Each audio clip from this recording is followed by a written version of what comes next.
Bring this public hearing to order, the Village of Villa Park, December 9th, 2024. Clerk Kornicki, please call the roll.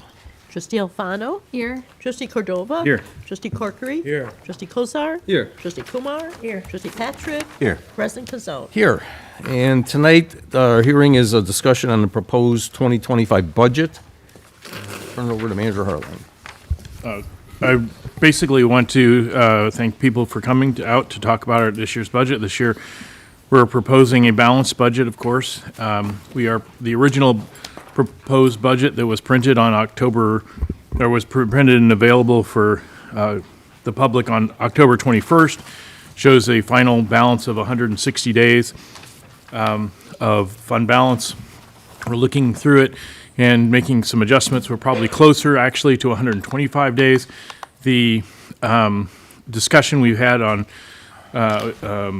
different items to add and subtract from the budget, will continue through tonight and tomorrow night. But at this current time, the proposed budget is would raise our entire revenue for all funds would be at about $78,595,054. Total expenditures are estimated at $91 million, $298,566, spending down some funds that were raised in the referendum. The general fund or corporate, I'm going to just use the term general fund because that's my preferred term. Budgeted revenues for 2025 at $27,751,177 and budget expenditures around $32,108,382. We're anticipating having finished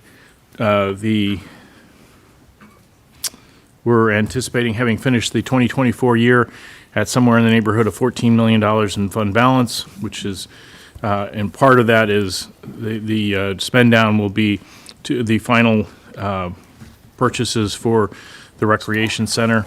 But those fund balance spend downs have been planned for some time. And that's basically all I wanted to say as we open up the public hearing. And thank you all for having the opportunity to present this budget. Thank you. Okay, can move on to public comments. Any public comments? I didn't get here early enough to sign up, but can we say? Okay, come on.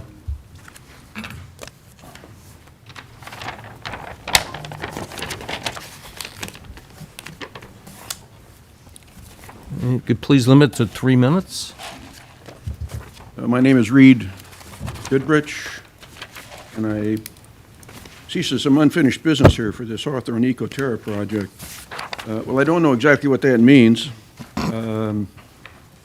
This is public hearing for the budget. The budget, correct. Okay. This is for the budget. It's a This public is the budget. hearing. This is a public hearing on the budget. Oh, It's had nothing to do with Ecoterra. oh, okay. If you're looking, that you'll have a chance for that at the regular meeting. All right. Well, should I carry on, or do I get to say it's still As long as it's part of the budget, then you can comment. kind of part of the budget? No. Okay. Then you'll have a chance in a few minutes. Don't worry.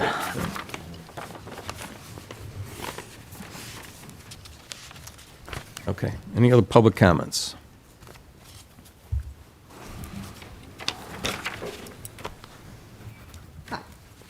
I appreciate all the information that you gave us in the Committee of the Whole, and I do have a little concern on the fact that our tax levy, you're going to save me maybe $36 to $50 with doing that. It's not enough that what I would lose in general in the future on doing it. My concern is, and I thank the board for doing this, that you're looking into the budget and seeing where you can cut things for us as residents. But I don't think the tax levy is the way to cut that budget. I think looking at the budget and seriously seeing where you can move projects to another year or get better bids for what we're getting done instead of just passing on and not getting 3 or 4 bids on some of these things, maybe we should put in effect again of getting more bids so we can get the lowest rates for things and look a little farther in our budget on what we really could cut out of that budget price-wise. Can we move things? Do we really need certain equipment right now, or could we check into it and move it and then actually buy it in 2026, but budget into, think ahead in 25 on moving those things forward instead? That's where I would like the trustees to look into cutting the budget for us residents, but not cutting our service and not cutting the tax levy, which is really important to us. I mean, $36 or $50 is a drop in the bucket for most of us, but in the future, it's going to affect us a lot. And it also will affect what services you can provide for us as residents. And that's more concerning to me than you guys checking in the budget and seeing where you could maybe cut some places in the budget. You had 3 meetings on different departments telling you what they needed. Were they dream lists, or were they really things we needed as residents right now in 2025? Thank you. Okay, thanks, Cheryl. Okay, anyone else?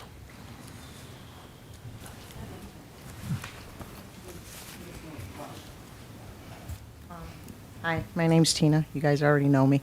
I just have a quick question, because when our budget asks to replace vehicles, is there information given on replacing the vehicle versus repairing the vehicle, and anything showing as far as like how often the vehicle is used, just to base that information on? Like, for example, let's just say the bucket truck, okay?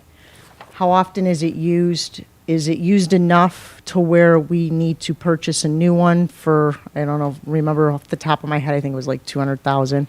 Or is it possible that it would be smarter for us to maybe repair the existing one we have? And or is the information given as to what's wrong with the vehicle itself? Well, typically, Public Works will let I'm us just know. using The age of the vehicle, the repair costs versus replacement costs. Okay. Generally, most of our equipment is 15, 20 years old, which is a lot for the amount of usage that they get. Okay. But that usually, every time there's a large ticket item, our Public Works director has a, saying, how old the truck is, what the problems with the truck are. Okay. Or And do we maintain our own We vehicles? maintain our own. Or do we Yes. outsource? Fleet, which is part of Parks and Rec, takes care of all of our vehicle, part of Okay. Public Works, but they I've take just care of all of our vehicles. Never heard it talked about, so I thought I'd ask. Yep, Thank you. okay. Okay, anyone else?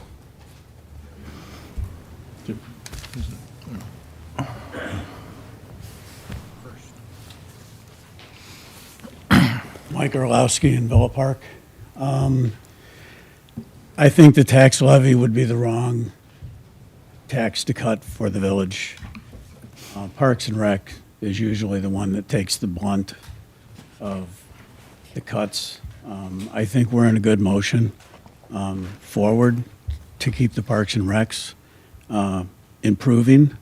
It's one of the biggest demands of our residents as far as the kids and the things to do for the kids. We need to keep moving. We already know we have a pool that, we're putting a liner in it, which means it's going to need more work, more replacement in the future. So we need to make sure we plan for that. The $30, $40, $50, it's not a big ask. But in the long run, what we're going to lose, I don't feel would be worth it, especially in forward motion that we've got right now. Let's keep it going and improve our village and keep improving our village. Thanks. Okay, thanks, Mike. Okay, anyone else? I do. Trustee Patrick? Thank you. I too would like to comment about the budget and the tax levy as well. I I know in the previous conversations, especially with our committee of the whole, some of these conversations got pretty heated. And I understand that. And you know what? Debate is good. Debate is healthy. That's what we should be doing up here. It's okay to have a difference of opinion as long as we bring forth that communication and that talking piece to the table. As long as we remain civil and appreciate each and everyone's opinion. And one thing that I will say is that regardless of how this goes and how each trustee votes on this or whatnot, is one thing that is clear that is actually really refreshing for me, is that these debates, these discussions clearly show that each one of these board members on this board is clearly putting the residents first and thinking about what's best for them. So again, I ask that these discussions can get heated, and that's okay. That's healthy. It's okay to have a difference of opinion. Let's do it civilly and respect one another's opinions. And at the end of the day, know that we are all doing it for the best interest of our residents of Villa Park. That's all I have. Thank you. Okay, thank you. Okay, so we have a motion to close the public hearing. Trustee Patrick? Mr. President, I'd like to make that motion. Do we have a second? Trustee Kumar? Okay. Clerk Heinecke, please call roll. Okay, trustee Alfano? Yes. Yes. Trustee Corkery? Yes. Trustee Cordova? Yes. Trustee Kumar? Yes. Trustee Kozar? Yes. Trustee Patrick? Yes. President Kazal? Yes. Okay, so we will close the public hearing, and then we will start our regular board meeting immediately.